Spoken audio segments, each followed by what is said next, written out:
Today's story begins with a young man lying in a hospital bed, wondering if he's seeing things. Suddenly, he notices a door floating in midair. Surprised, he comments that it's really hanging there and that there's nothing behind it. Then, he wonders if it's some kind of magic trick. He reaches out and turns the doorknob. Suddenly, the young man falls through the door, landing on a floor. Astonished, he wonders how there can be another space inside the door as he observes a dark corridor before him. He then wonders where he is and calls out for someone. Walking down the corridor, he hears a chewing sound. Frightened, he stops and wonders what the heck that is. Suddenly, he comes face to face with a huge red skeleton staring at him. Terrified, the young man screams and runs desperately back towards the door. As he ran, the skeleton roared furiously behind him. Desperate, he throws open the door with all his might while politely bidding farewell to the monstrosity. Back in his room, the young man wonders where the door went, while thinking that that world is dangerous and hoping that thing doesn't follow him. Suddenly,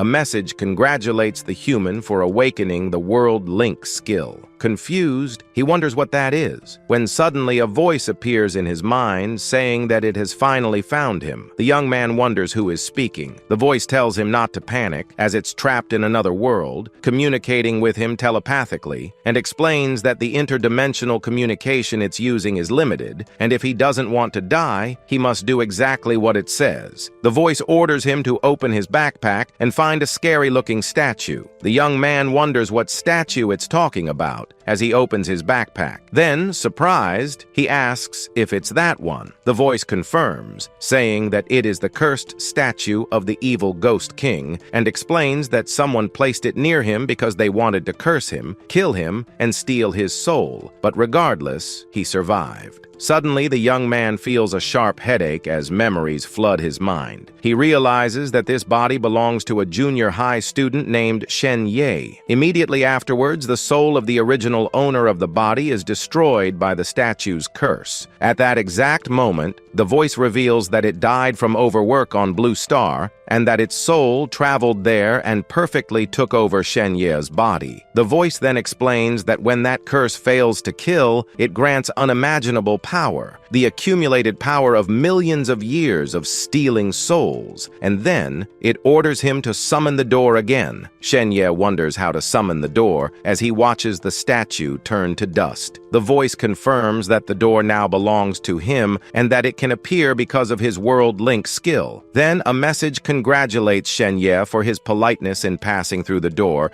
granting him the title Polite Person. A new message appears describing the Polite Person title as a gray and damaged title, and that equipping it grants the following bonus. When you are polite, people will have a slightly better impression of you. Shen Ye looks at the floating title and wonders what it is, thinking that it looks like some kind of equipable passive skill. The voice in his mind warns him to be careful as its strength is running out, and warns that whoever used that cursed statue on him will return when they realize he is still alive, and that they may even be on their way right now. Shen Ye then asks who the voice is and why it's telling him all of this. The voice replies that it needs him. The voice reveals that the world he stumbled into is called the Nightmare Realm, the same world it's trapped in, and asks him to get stronger, reach the depths of the Nightmare Realm, and free it, promising to reward him when he does, but until then, asks him not to die. Shen Ye thinks that he's barely arrived in this world and already someone wants to kill him, but he wonders who it would be since he searched through his memories and he doesn't seem to have any enemies. He then decides to equip the title first, since he has no way to defend himself at that moment. He thinks about going through the door to see if he can get a new title, but remembers that scary skeleton is in there. But he decides to go anyway, thinking that worst-case scenario, he just runs back, and as long as he stays near the door, it won't be able to catch him. Shen Ye then goes through the door and thinks that the skeleton looked very strong, that he definitely wouldn't be able to beat it, but wonders what would happen if he could talk to it. He then thinks that technically a skeleton is a dead person and wonders if he can negotiate with it to help him and stop chasing him. After all, with the Polite Person title, the chances of success should be quite high, so he politely greets it it, introducing himself as Shen Ye while activating his title. Suddenly, the skeleton roars at Shen Ye. Then Shen Ye sincerely apologizes for interrupting its meal earlier and thinks that the title seems to be working. Immediately afterwards, he says that in fact, he'd like to be its friend. Suddenly, the skeleton lunges furiously towards him. Frightened, Shen Ye yells and dodges the attack. While running back to the door, Shen Ye complains about the skeleton's violence, saying that he just wanted to talk a little. But the skeleton relentlessly pursues him and destroys the door with a single blow, ejecting him back to the room. Shen Ye thinks that was close and realizes that if the door is destroyed, it simply disappears. He then complains about the gray titles, wondering what new title he got this time. A message appears, saying that titles can only be obtained once a day and that he has already used that day's opportunity, asking him to try again the next day. Then Shen Ye complains that he can't just get titles infinitely, thinking that if that skeleton continues blocking the door, he won't be able to get better titles tomorrow either. Soon after, the door reappears, and Shen Ye says that the assassin could appear at any moment and that he doesn't have time for that. Shen Ye goes through the door again, saying that he will surely close that deal. Yes, in his past life, our hero was a businessman, but the skeleton lunges furiously towards him once again. Then, the skeleton breaks the door with just one bite, sending Shen Ye back to the room again. But he goes through the door once more and says that it's no use. He tells the skeleton that it can't eat him, and he can travel freely between two worlds, and because of that, they can only talk. The skeleton roars furiously once more, advancing towards him. And after numerous back and forths, Shen Ye asks if it's interested in hearing his proposal. But suddenly, tired of so much persistence, the skeleton starts to leave. So, our hero asks it to wait. He tells the skeleton that he's noticed it's injured, and that a new bone is slowly growing in the fracture of its left arm, and that it's not just its left arm that is injured, but also its skull, ribs, and spine. Suddenly, the skeleton stops roaring. Shen Ye says that he can't let it eat him, but that his world has many great things for its bones, like, for example, calcium tablets, specially designed to heal bones. And he even says that he has many other supplements, much more nutritious than him. Then, Shen Ye says that if they become friends, he can help it buy them, stating that it doesn't need to worry about being cheated. Shen Ye then asks what it says. Suddenly, a purple energy starts to emerge in front of him. The skeleton prepares to attack him with full force. Shen Ye then says that if it's not good that way, he will have to try something else. Suddenly, a lightning bolt strikes the area in front of him. Shen Ye, surprised, realizes that it's a contract. Happy, he celebrates that it worked. Then he looks at the contract, surprised by the monster's credentials, but asks why there are ellipses after the name. Shen Ye reads the information about the monster and concludes that it's just a low-ranking bureaucrat. Then the skeleton says that it hopes Shen Ye can help it recover its strength. It states that it never makes contracts with beings other than gods, so he will better understand the value of that agreement and that it is a fair contract. And if either party is dissatisfied, it can be terminated at any time, and asks him to sign his name on the line below to make the contract binding. Shen Ye then signs the contract. Then, our hero boasts, asking if he's that important. Suddenly, a message confirms that the contract has been completed. Meanwhile, the skeleton stares seriously at him. Later, back in his world, his parents ask him to take care of himself, as he just got out of the hospital, and that if he doesn't feel well, he should let them know immediately. And they ask him to stay home for a few days to rest, without stressing about anything else. And then, his parents give him a tonic and some calcium tablets that he had asked for. Shen Ye thanks his parents, touched to finally feel the affection of a family, since he was an orphan in his past life. Suddenly, someone knocks on the door. Two police officers introduce themselves as being from the East Precinct, and say they are there because of Shen Ye's case. The officer says that incidents like that happen a few times a year and are completely unpredictable, and when they do, all you can do is accept fate. He says that fortunately, Shen Ye has recovered, which is a blessing amidst misfortune. But upon hearing this in his mind,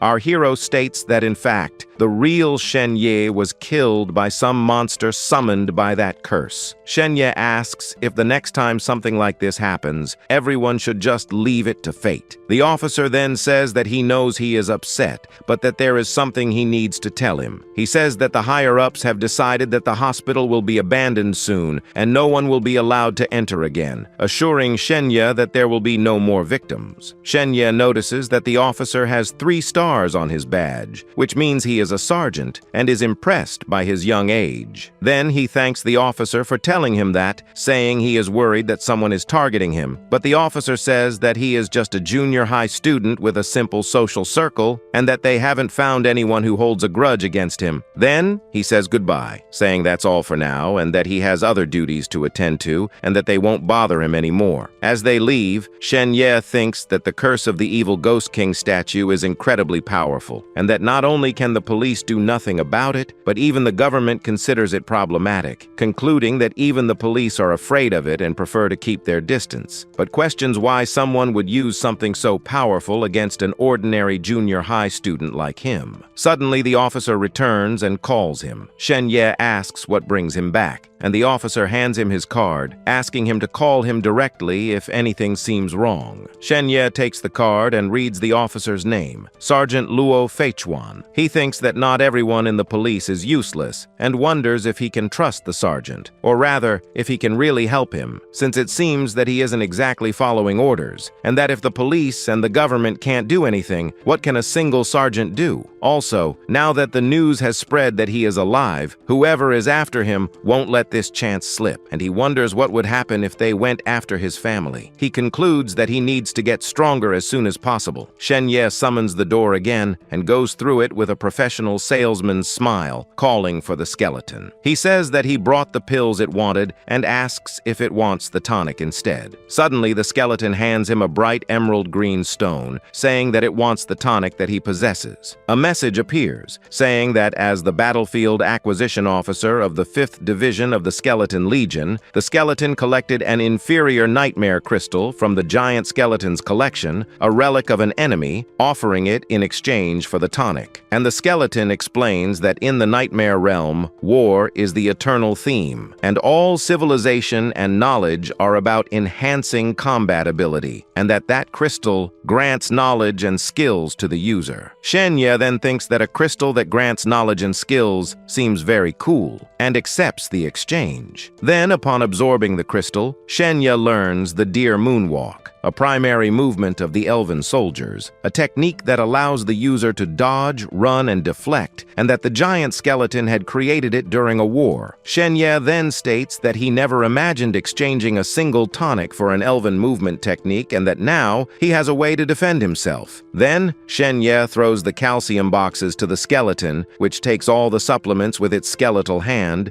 disappearing into the darkness shortly after. Back in his room, Shenye complains about the skeleton hiding in the dark, asking why it's being so discreet since they signed a contract. He then decides to start practicing the Deer Moonwalk technique. But suddenly, he hears someone coming and runs to his room. A message appears, informing that to use the first form of Deer Moonwalk, evasion, he will need 3 agility points. Then, another message evaluates his physical attributes, informing that he only has 2 agility points and that he needs 1 more point to use evasion. Shenye thinks that it's like a video game and wonders how to increase his agility. Suddenly, a voice asks how he is alive. Shenye then notices someone approaching stealthily. A mysterious man invades his room through the ceiling and says that he wants to see what Shenye is really made of. Then, the man attacks him with a knife, but Shenye narrowly dodges. The man praises his movements, saying that they are not bad. Shenye then realizes that it's an assassin and wonders if they sent him already. He asks the assassin if there is anything he can help him with while activating his polite person title. Irritated, the assassin curses Shenye and advances to attack him again. Shenye realizes that the title did nothing. Suddenly, a message appears, informing that in the nightmare realm, skills, techniques, titles, and equipment have their own rankings, from lowest to highest: gray damaged, white normal, green excellent, blue exceptional, and purple 1 in a million, and that the higher the ranking, the stronger the effect. and that his polite person title is gray, damaged. Shen-Ye then concludes that it's a very low-level title, and that it's no wonder it's so unreliable. Also, he realizes that he still can't use Dear Moonwalk. The assassin mocks Shen-Ye and pulls out a gun, saying that his elegant steps won't save him from a bullet, firing immediately afterwards. Shen-Ye despairs, thinking that he's in trouble. Suddenly, a message appears, informing that titles can be consumed to gain attribute points, and that the higher the ranking of the title, the more points the user gains. Shen-Ye then realizes that he can consume titles, lamenting not knowing that before, and consumes it immediately. A message confirms the consumption of the polite person title, granting him 1 attribute point. Shen-Ye then uses the attribute point on agility. Another message informs that his agility has increased from 2 to 3, and that the first form of Dear Moonwalk, evasion, is now available. Our hero then uses the technique to dodge the bullet. With this skill, he can move quickly in any direction he wants. He summons the door and goes through it. The assassin, furious, advances towards the door, yelling at Shen-Ye not to think he can run away from him. But upon going through the door, the assassin comes across a dark corridor and wonders if it is a secret passage. Suddenly, Shen-Ye appears behind him and greets him, saying goodbye shortly after and closing the door. The assassin yells and lunges to attack him with his knife, but is interrupted by the giant skeleton that emerges from the shadows and attacks him. He screams as he's devoured by the giant skeleton. After that, one of its arms begins to regenerate. Back in his room, Shen-Ye recovers from the fright, thinking that it was very risky and that there are probably more assassins coming. He concludes that he can't waste time and that he needs to find some self-defense items quickly. Suddenly, a message appears, informing that his sacrifice of a living creature pleased the other party, and that adhering to the principle of equivalent exchange, the other party offers items in return, and that the contract has been recognized. Then, 2 items appear before him, a crown and a medal. He is astonished to see 2 items at once, both of green, excellent quality. A message describes the Pale Shadow Crown as a magic item imbued with high-level magic from the abyss of darkness, allowing anyone who wears it to disguise themselves as a member of the Elven race, and informs that it was created by the undead. The message also describes the Silver War Medal as a symbol of merit within the Nightmare realm, granted only to Elven soldiers who have achieved great feats, and informs that by wearing it, Shen-Ye will be teleported to Elven territory. Shen-Ye then realizes that the skeleton is a pragmatist, as it wanted to eat him at first, but now that it sees the value in negotiating, it is showering him with items. He takes the Pale Shadow Crown, thinking of trying it on. Upon putting on the crown, Shen-Ye transforms into an elf, gaining long blonde hair and pointy ears. Shen-Ye, surprised, exclaims that it worked and that now he's an elf. Happy, he says that as soon as he gets another title tomorrow, he'll go straight to Elven territory to loot everything. Suddenly, someone knocks on his door, and Shen-Ye wonders who it is, thinking it's another assassin. But Chen Haoyu introduces himself, thanking the heavens that he is okay. Shen-Ye affirms that Chen Haoyu is his best friend, and that he went to visit him at the hospital that day. Then, he decides to return to his human form, saying he's leaving now. Then, Chen Haoyu hugs him, saying that he scared him a lot. Crying, he apologizes to Shen-Ye, saying that it's all his fault and that he was dragged into that mess. But our hero says it's not his fault, that he was just unlucky, and asks him not to worry, as he is perfectly fine now. Then, Shen-Ye's mother arrives and asks Chen Haoyu if he came to see him. Shen-Ye greets her, asking why she is alone and where his father is. She says that his father went to see if he could get more of those super tonics and asks if he took the tonic. Chen Haoyu is astonished to hear about the super tonic, saying that it's super rare, that even rich people can't always get their hands on it, and concludes that Shen-Ye's family has serious connections. But he says it took a lot of work to get that. Chen Haoyu comments that his parents really care for him and says he needs to improve his grades in time for the high school exams. Suddenly, Shen-Ye thinks about the high school exams, remembering that the original owner of the body is a junior high student and that he is going through those important exams. exams, and he realizes that because of the curse, Shen Ye missed the first exam while he was in the hospital. Chen Haoyu says that with his grades, he would get into any top high school, and that it's all his fault that he can't anymore. But his mother comforts him, telling him not to blame himself, and states that Xiao Ye missed the exam, but that he did well in the strength test, and although he did poorly in the agility test, he can still get into a decent school. Shen Ye then explains that the exams in that world are different from anything he's ever seen, as they are not just academic, but also test physical strength and agility, and he thinks that's why Dear Moonwalk has an agility requirement. But he remembers that he is being hunted at that moment, and that going to school is like painting a target on his back. His mother looks at him worriedly. He thinks about giving up on the exams. His mother looks at him with affection. Then she hugs him. She says that if he doesn't want to take the exams, it's okay, as they just want him to be safe and sound. Shen Ye looks at his mother, touched. Then he tells her not to worry, as she doesn't know how strong he is. His mother soon calms down. He thinks that if he said that he was giving up on the exams, his mother would agree in a heartbeat, but that he can't do that. Shen Ye thinks that his memories keep flooding his mind, and remembers that his grandfather and his whole family seem to be very important and influential. However, his parents have a terrible relationship with his grandfather and the rest of the family, and never asked for his help, living off their own efforts. And although their life isn't luxurious, it's decent enough. Then he realizes that there is no way they can afford that super tonic. Shen Ye realizes that they must have begged his grandfather for it. Meanwhile, they don't know that Shen Ye is already dead, but he states that this is one more reason not to let their efforts be wasted. Then he yells that he's starving and asks her to make a midnight snack for him. And well, that night, Shen Ye has dinner with his mother and his friend Chen Haoyu. The next day, our hero finally goes back to school. In the classroom, he looks at the books on his desk: Body Mechanics, Introduction to Psychic Energy, and Strength Training, thinking that the curriculum of that world is something unique. He thinks it's a relief that there are so many people at school, as no assassin would dare to do anything in a place like that. And he concludes that if he can get into a good high school, there should be more powerful teachers who can protect him. Suddenly, a classmate calls him, saying that Zhao Yibing is looking for him in the hallway. He wonders who she is, but soon remembers her as Shen Ye's friend, who used to bother him with questions about studies. Now in the school hallway, she says that she heard he came back to prepare for the exams. Then, she states that she did well on the first one and is feeling quite confident about the rest, and says that she is thinking of getting into the provincial elite high school. Shen Ye congratulates her. Then she says that she just wanted to tell him not to look for her anymore. Suddenly, a bunch of people appear behind him, and Shen Ye hears his colleagues whispering about him, saying that the school beauty dumped him. Zhao Yibing says that what she means is that they will go their separate ways soon, as they will be from different worlds, and that eventually they will run out of things to talk about. But she states that they can still be friends. At the same time, Shen Ye thinks to himself if she isn't being a little crazy about it to him. Then, she says that she erased his contact information from her phone and tells him to live well from now on. Shen Ye says that he remembers her always going to his room to meet him during all those years, and that he never went looking for her once. And then, he says that he never wanted to be friends with her, and hopes that she's serious about what she's saying, so that she'll stop bothering him and let him study in peace. Meanwhile, the other students comment that Shen Ye was the best in their class, and that's why Zhao Yibing was always on top of him, but question whether she is publicly dumping him because he missed an exam, and conclude that it's crazy. Suddenly, a girl interrupts the conversation, scolding Shen Ye for talking to her that way after all the gifts she gave him. Confused, our hero asks who she is. Zhao Yibing starts to cry, saying that she thought they were friends. Shen Ye thinks that she's using all the tricks, concluding that she's clearly underestimating his abilities. He mocks her for accepting his gifts, but not accepting him, and says that if she really cared about him, she wouldn't tie him down with gifts. He says that he has the right to find someone better and states that he has nothing more to say to her, that if she wants her gifts back, he will pay for them. And while he shows her the middle finger, he asks her not to even think about them being friends. Suddenly, Zhao Yibing's friend curses him, calling him an idiot. Upon hearing that, the other students curse Shen Ye, calling him the worst person in the world, trash, and a scumbag. They ask if he thinks he's cool because of his good grades and how he dares to embarrass her like that. But Zhao Yibing says that it's not like that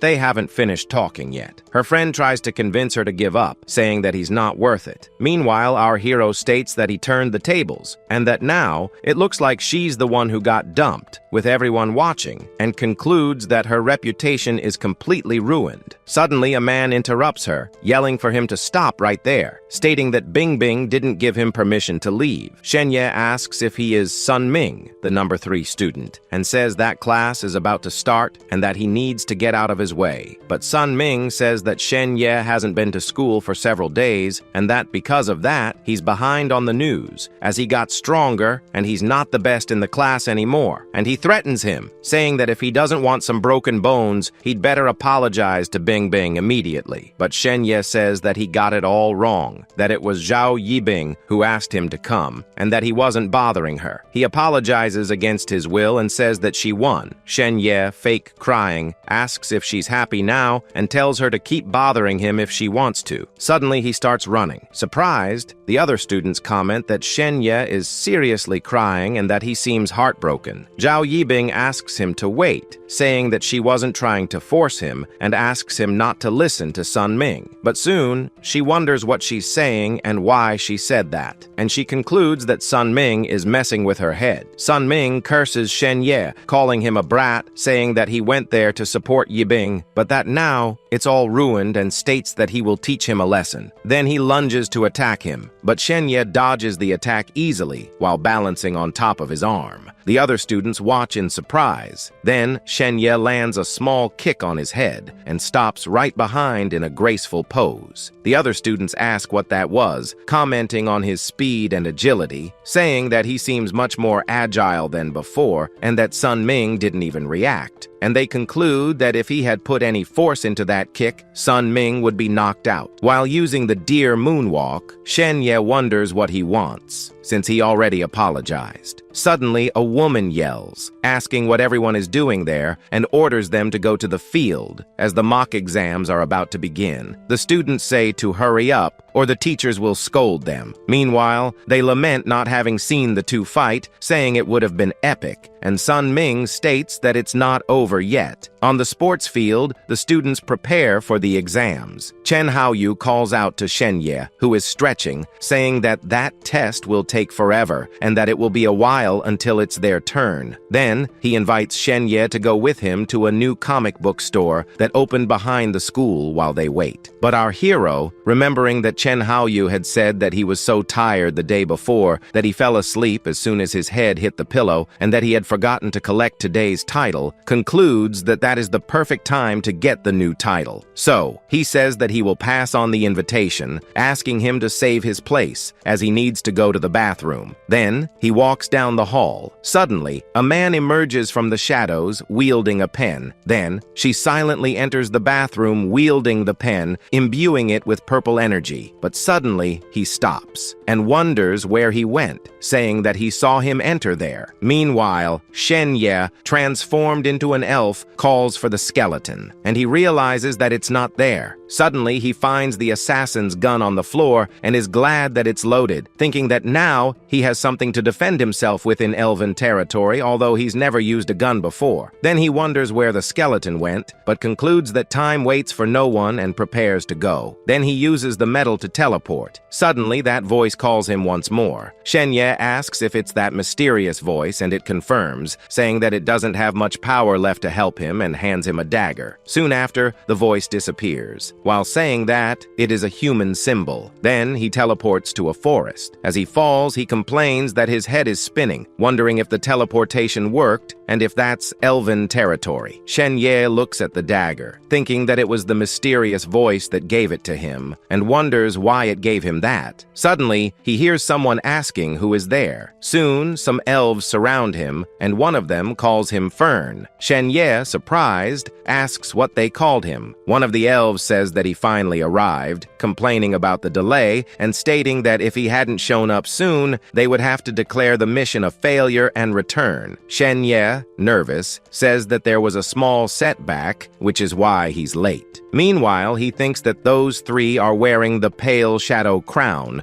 just like him, and concludes that they are not really elves. One of them says that, be that as it may, at least he is there, and states that they have already gained the trust of the Elven tribe, as they think they are heroic soldiers recovering from injuries on the battlefield, and announces that they will attack that night, kill the chief, and take his treasures, asking Shen-Ye, or rather Fern, if he's ready. And our hero, while touching the crown, says yes, stating that his hands are already itching. Suddenly, everyone yells at him, telling him not to touch that, and they call him an idiot, asking how he can simply take off the pale shadow crown. Shen-Ye tries to explain himself, saying that he was just adjusting it, as it wasn't very comfortable, but is interrupted by his companions, who yell at him, saying that if he exposes his true identity as an undead, they will all be screwed. Our hero concludes that just like him, they have the same medal and crown, and that they are all undead. Then he asks them not to worry, because when Fern is on the job, nothing goes wrong. Meanwhile, Shen-Ye wonders if that damned skeleton is the Fern they are talking about, and if he abandoned the mission and threw it to him. Then they head towards the Elven village, and as they run, his companions hurry him, saying that his delay has already cost them valuable time. Shen-Ye is impressed by the speed of his companions, stating that he can barely keep up even at maximum speed. He says that the undead are incredibly strong. Soon they arrive at the Elven village. One of them warns that to enter the village, Shen-Ye will need the chief's permission and explains that that part is risky, but without risks, and for that, he just needs to show his badge. Shen-Ye thinks that he finally made it, and says that 10 more minutes, and he would have been toast. Then one of his companions says that the assassination is obvious, that the three of them will cover him from the outside while he takes care of the killing. Shen-Ye asks, surprised, if he should kill the chief, and his companions ask what's wrong and if he's giving up.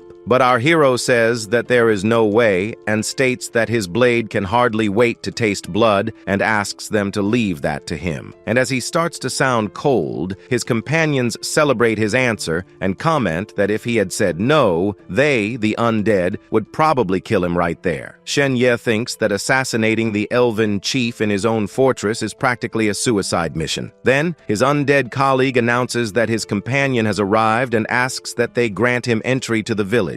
Meanwhile, Shen-Ye thinks that he's dead anyway, and doesn't wonder why the skeleton let him take the blame. Then, one of the Elven guards says that he has the silver war medal and asks them to open the gates, stating that he is a brave soldier from the front lines. Soon, the elf asks him to follow him to meet the chief. Then, they walk through the village. Soon, they meet two elves with huge melons who greet them. Then, they arrive at a house and the elf asks them to come in, as the chief awaits them, already aware of their arrival. Soon, one of his companions asks Shen-Ye to go ahead and meet the chief, saying that they will rest there and wait for him, but Shen-Ye thinks that they are just making sure he doesn't run away. Then, Shen-Ye walks towards the house, thinking that he's caught in some feud between the undead and the elves, and he thinks that if he can somehow get away with it, he might get an incredible title. Soon, Shen-Ye arrives at a kind of garden. Then, he enters a room. Inside, he comes across an elf reading a book who greets him. Shen-Ye is astonished. Then a message appears, informing that his door has the ability to analyze titles, and that now he can see the titles of other beings. Shen-Ye is astonished to see the elf's titles, and wonders if those are all of his titles. He checks his own titles, which are only polite person. Then he thinks that he was very naive to think that he could do that, and he concludes that the undead outside are much stronger than him, and even they wouldn't be crazy crazy enough to face this elf. Soon, he despairs as he understands his mission, a polite person against spirit of the myriad forests, heir to the ancestral tree throne, mighty lord of nature, grandmaster of the arcane arts, guardian of the nightmare realm, one of the 5 world leaders. And he states that this isn't a fair fight at all, while cursing the skeleton, saying that he will remember that.